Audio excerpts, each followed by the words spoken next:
Allah the Exalted is Al-Jalal, which means the Majestic.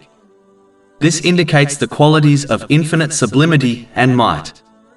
The Muslim who understands this divine name will continuously fear Allah, the Exalted, throughout their day, which will inspire them to remain steadfast in His obedience by fulfilling His commands, refraining from His prohibitions, and by facing destiny with patience. A Muslim should act on this divine name by rejecting all lowly acts and characteristics, and instead adopt lofty characteristics.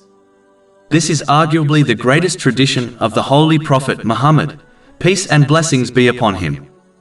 Chapter 68 Al-Kalam, verse 4. And indeed you are of a great moral character.